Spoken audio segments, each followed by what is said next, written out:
കോൺഗ്രസ് രാജാക്കാട് മണ്ഡലം കമ്മിറ്റിയുടെ നേതൃത്വത്തിൽ പഴയ വിടുതി റേഷൻ ഡിപ്പോയ്ക്ക് മുമ്പിൽ ധർണ നടത്തി. Udumbanchola block president M B. Jose ഉദ്ഘാടനം ചെയ്തു. നിത്യോപയോഗ സാധനങ്ങളുടെ വിലക്കയറ്റത്തിൽ ജനങ്ങൾ പൊറുതിമുട്ടുമ്പോൾ റേഷൻ വിതരണം അവതാളത്തിലാക്കി മാവേലി സ്റ്റോറുകളിലെ സബ്സിഡി സാധനങ്ങളുടെ വില കുത്തനെ ഉയർത്തിയ പിണറായി സർക്കാരിന്റെ ജനദ്രോഹ നടപടിയിൽ പ്രതിഷേധിച്ചാണ് ഇന്ത്യൻ നാഷണൽ കോൺഗ്രസ് രാജാക്കാട് മണ്ഡലം കമ്മിറ്റിയുടെ ആഭിമുഖ്യത്തിൽ റേഷൻ കടയ്ക്ക് മുമ്പിൽ ധർണ നടത്തിയത്. രാജാക്കാട് പഴയ വിടുതി റേഷൻ കടയ്ക്ക് മുന്നിൽ നടന്ന സമരം Udumbanchola block president M B. Jose ഉദ്ഘാടനം ചെയ്തു. ഹോൾസെയിൽ കടകളിൽ നിന്നും സാധനങ്ങൾ എടുത്തുകൊണ്ട് റീറ്റെയിൽ കടകളിലേക്ക് എത്തിക്കുവാൻ കഴിയാതെ വരികയും അതിന്റെ ഫലമായി റേഷൻ കടകൾ വഴി സാധനങ്ങൾ ലഭ്യമല്ലാത്ത സാഹചര്യവുമാണ് നമ്മുടെ സംസ്ഥാനത്തുണ്ടായത്.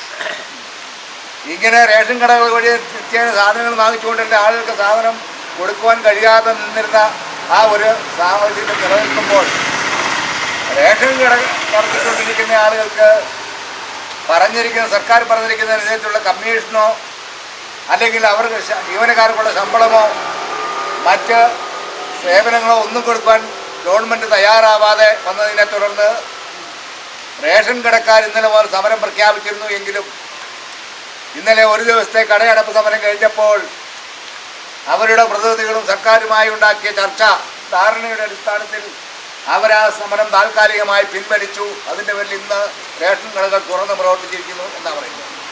രാജാക്കാട് മണ്ഡലം പ്രസിഡന്റ് ജോഷി കന്യാക്കുഴി അധ്യക്ഷനായിരുന്നു. കെ.എസ്. അരുൺകുമാർ മുഖ്യപ്രഭാഷണം നടത്തി.